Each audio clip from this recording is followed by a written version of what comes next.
Bonjour à toutes et à tous, bienvenue sur Grand Lille TV, merci d'être fidèles au rendez-vous de l'info dans votre métropole lilloise.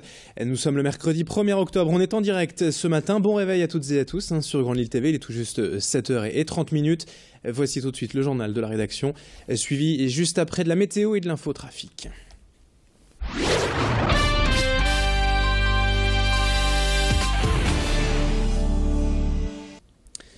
Et en ce mercredi matin, tout d'abord, on démarre avec le ras-le-bol et la colère des commerçants d'Oisem de la rue Jules Guesde précisément. Ils se disent en effet victimes trop régulièrement de vols à l'arraché et dans leurs étals. Et quand la réalité dépasse la fiction, vous le voyez sur ces images, un voleur n'a tout simplement pas hésité à commettre un vol en pleine journée. Hier, devant nos caméras, devant des dizaines de personnes. Hier soir, la police ne l'avait toujours pas retrouvé malgré ses recherches. Mais ce vol, hier en pleine journée, est clairement le symbole de l'insécurité qui règne aujourd'hui dans cette rue animée du quartier d'Oisem. Les commerçants affirment avoir perdu 30% de leur chiffre d'affaires et se sentent abandonnés par les pouvoirs publics. Le problème ne serait pas nouveau dans cette rue, mais ce serait clairement amplifié depuis quelques mois avec l'apparition d'une bande marginale qui sème plus ou moins la terreur. Aujourd'hui, les commerçants menacent donc de ne plus payer leurs taxes locales et de les placer sous séquestre chez un huissier en réponse à cette insécurité et pour demander une réelle action de la mairie en leur faveur. Tanguy Lécluse était à Oisem hier après-midi. Il a donc été le témoin direct d'un de ces vols à l'arraché. On vous propose d'ailleurs de revoir ces images puis d'écouter le témoignage d'un commerçant excédé. Je sais pas le même lieu de travail, du tout. Ok. Regardez. Voyez, ça n'arrête pas. Je viens de lui piquer sa chaîne devant moi. C'est pas vrai. Comment c'est qui ce petit enculé là? Un mec avec un t-shirt bleu. Qu'est-ce qui vient de se passer là? Là, il y a une dame qui vient de se faire arracher sa chaîne, comme on en parlait. C'est un sentiment d'insécurité totale. Nous ne réclamons pas grand-chose. Hein.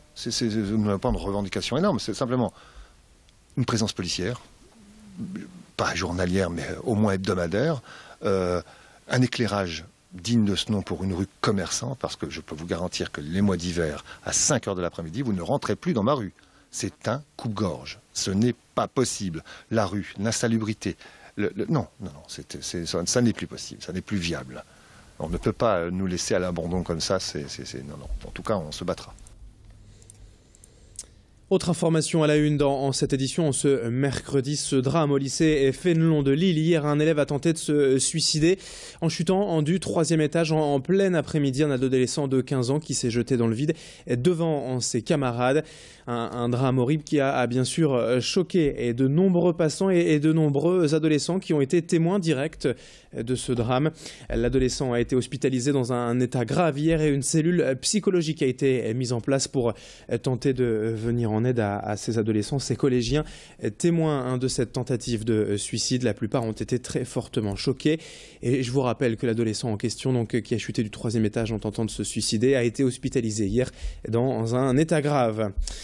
Une autre image à la une de cette édition ce matin pour retrouver le sourire, une campagne d'affichage au cœur de Lille pour célébrer les actions citoyennes.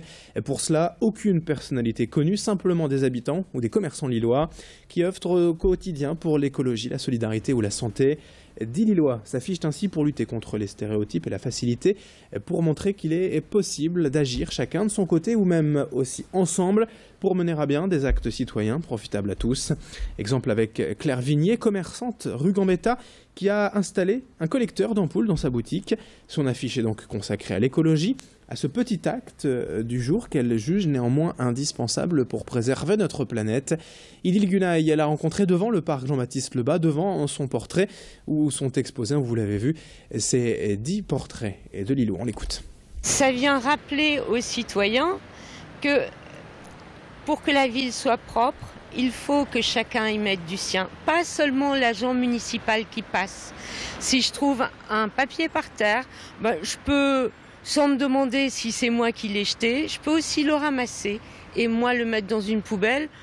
Et puis voilà, puis pour tout le monde, c'est beaucoup plus agréable. Si personne ne le fait et si tout le monde passe son temps à dire « Ah, la ville n'est pas propre, il pourrait quand même nettoyer un peu mieux que ça, et gna gna gna gna gna gna », eh ben, on n'avance pas. Et puis on termine cette édition avec la crainte des artistes de la Malterie, un haut lieu de la création culturelle et artistique lilloise, en péril face à la volonté du propriétaire des lieux de vendre le bâtiment. Installé à Oisem depuis 15 ans, l'association n'a pas les moyens de racheter ses locaux en vente pour 2 millions d'euros et craint donc pour son avenir.